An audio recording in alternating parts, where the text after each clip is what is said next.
Just a day back, Coinbase released its quarterly earnings and published its letters to the shareholders. Leaving aside the revenue bits and the overall performance, the exchange's staking ambitions were widely spoken about on social platforms by community members, as reported in an article on Wednesday. One of the company's long-term goals is to become the #1 staking provider.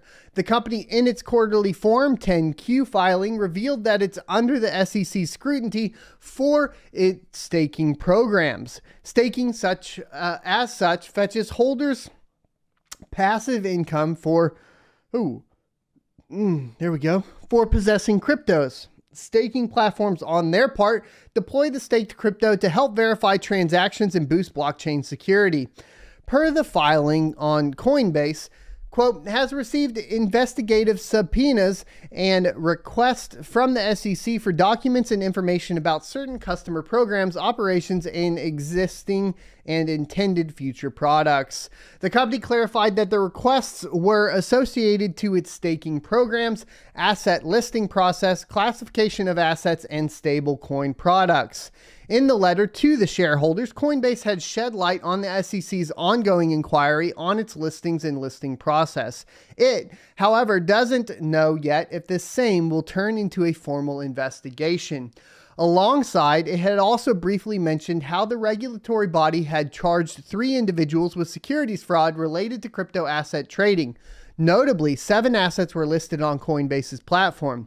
Here it is worth recalling that the SEC had threatened to sue Coinbase last year if it went ahead with its synonymous Lend program. Via the same, the users were primed to earn interest by lending their tokens. Coinbase ended up canceling that project. Despite being under the investigative lens, the company stressed in its letter to shareholders that it's committed to discussions with the SEC about assets and regulations. Elaborating on the same, the letter noted, quote, as with all regulators around the world, we are committed to productive discussion with the SEC about crypto assets and securities regulation, and to working alongside with policymakers to build a workable regulatory framework for the crypto economy that addresses any areas of risk while enabling the development and adoption of digital innovation for the benefit of the broader society. Now, obviously, we're not huge fans of Coinbase on this channel. Why is that? Primarily because we think that you should control your own keys, because not your keys, not your crypto. That being said, it is important to track this sort of stuff because what we are seeing is a concerted effort by different regulatory bodies to attack cryptocurrency.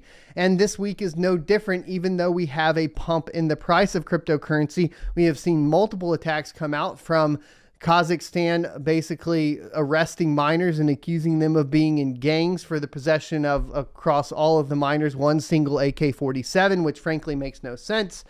And of course, now we have these attacks on things like Coinbase and trying to regulate it via calling them a security and shut down the access of the public to it. Here's the problem, though. Of course, centralized exchanges are your entry point into cryptocurrency unless you are a miner, which is why I highly recommend being a miner, because a miner can go buy basically computer equipment completely legally and then turn that into cryptocurrency. A general investor, and especially if you only had proof of stake, has to go through some sort of centralized exchange to obtain their cryptocurrency. This is an important note too surrounding proof of stake. It does force more centralization at the end of the day because there is no entry point into a proof of stake coin except through some sort of centralized entity. And that does pose clear regulatory dangers surrounding it. And I think that we are going to see that come to fruition, of course, on the Ethereum side here. Once the actual move is done, mark my words, it will be under scrutiny from, of course, regulatory bodies. Learning from Nomad's $190 million exploit, though, we have information on this actually coming from a Medium article posted by anetaBTC, and I'm glad that they're addressing this. It's always nice to see somebody that participates within the industry and the specific technical aspect of the industry talking about a clear security issue on these networks. And now the Nomad hack, right, is essentially a problem with bridging, if I recall, but let's get more information on it, right? So this article explains the $190 million hack that occurred using the Nomad bridge.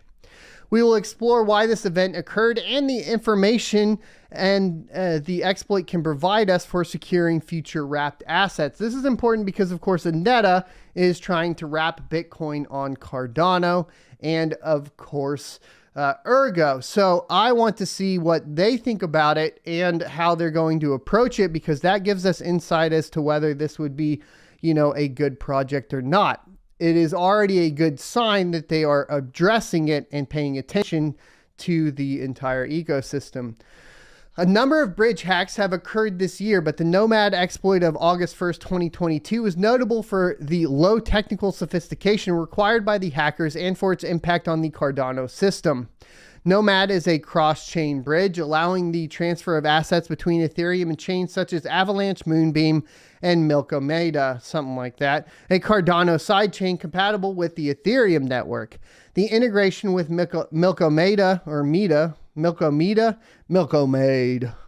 allowed for the bridging of ERC20 tokens such as wrapped stablecoins, Ethereum, and Bitcoin into the Cardano ecosystem via Milkomeda. While a number of Cardano and Milkomeda projects were utilizing these wrapped assets, the most notable example was Wing Rider's DEX, which supported liquidity provision in swapping for wrapped versions of Ethereum, wrapped Bitcoin, and the USDC and USDT stablecoins. Wing Riders was the first DEX to bring this highly anticipated functionality to Cardano, where native stablecoins are still in development.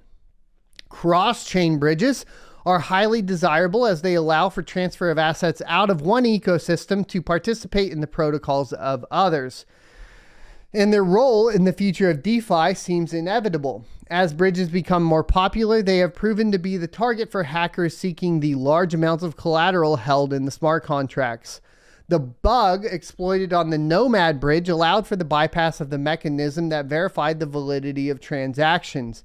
It was introduced on May 27, 2022 in a GitHub commit. Some outlets have reported that the vulnerability was identified in the audit published by Quantum Stamp on June 9, 2022. But according to the auditors, excuse me, the code in question was not present at the time of their analysis. They went on to suggest that changes would warrant extensive testing, which could have prevented the exploit. What made the exploit unique is that the relative ease of which it could be executed. Once detected, users could simply copy the original hacker's transaction, replace the destination address with their own, and replicate the hack. This led to a free-for-all, and the bridge was suddenly drained of nearly $200 million in assets between August 1st and 2nd. Due to the fact that the stolen assets were collateral for the wrapped Ethereum, Bitcoin, and stablecoins bridged to Milkomeda and Cardano, these assets were no longer backed and became essentially valueless, causing holders and liquidity providers to experience a drastic loss. The total value locked of Wing Riders and Milkomeda dropped by 70% and 40% respectively following the hack. Many users lost funds, and the event highlights the importance of bridge security when introducing wrapped assets into a DeFi ecosystem. Nomad marketed itself as a security-first protocol. However, a well-designed protocol can still suffer from bugs that lead to catastrophic outcomes. While the update released by Nomad may have appeared inconsequential, it had far-reaching implications. The audit released just 9 days later pertained to a previous version. Bridges offer essential functionality to blockchain technology as a whole, and their contracts will continue to grow in size. A meticulous approach to contract modifications and extensive testing should be first principles, even if it slows the pace of development. Although an unfortunate event for our ecosystem and the global community, the Nomad hack can teach us a lot, revealing valuable information about what we must keep in mind for the future asset wrapping in the Cardano ecosystem. The anetaBTC team is confident in the power and utility that a wrapped Bitcoin product, in alignment with the security and decentralization of Bitcoin itself, can bring to the Cardano and Ergo ecosystem. Thus far, the broader DeFi industry has valued development speed over meticulous testing. At anetaBTC, our fundamental development process is based on nearly a decade of research by leading experts in the field of asset wrapping, where trials and errors have been thoroughly explored. Following a full-scale internal audit, we will be audited by top firms in the industry. See, the thing is, though, and Aneta, this, I'm just going to tell you guys, like, right off the bat, it was clear, as you stated earlier, that these were caught in audit reports, and it was actually due to the failure of them responding to these audit failures that led to this. So, yes, auditing is important, but action upon what is found is paramount, meaning even to the point if you have to shut down the services for a period of time to fix any bugs would be preferred over, of course, what ended up happening with Nomad. So these are going to be through partners of Kyber Network, Wrapped Bitcoin Protocol, and members of the Ergo Foundation. Both organizations led the DeFi industry in innovation and execution, and to this day have not experienced an exploit. Having this expertise in our corner is another distinctive element of anetaBTC, improving our security, assurance of the platform in a highly demanding environment of wrapped assets. From a technical standpoint, the Nomad Exploit occurred on the Ethereum side, where a transaction bridged in 100 wrapped Bitcoin without proving that it should have been allowed to be processed. In our case, we are wrapping Bitcoin directly to Cardano and Ergo, meaning the possibility of exploitation only exists on those chains, which generally have more secure development environments, among other positive attributes. Contrary to the Nomad bridge, anetaBTC is a Bitcoin-backed stablecoin maintained by a decentralized network of collateralized vaults and is redeemable one-to-one for Bitcoin. This is not dissimilar to what Polkadot is doing here as well, right? So Polkadot is going to be doing the collateralized vaults, so it is a more decentralized version of this, just to give you guys, of wrapped Bitcoin, as opposed to what's on Ethereum, right? Each of these anetaBTC decentralized vaults is over-collateralized. Vaults secure Bitcoin and use collateral as insurance. This means if a malicious transaction on the Bitcoin network is detected, the collateral that was put up by the vault operator will automatically be slashed and used to reimburse the affected user at a beneficial rate of at least 110%.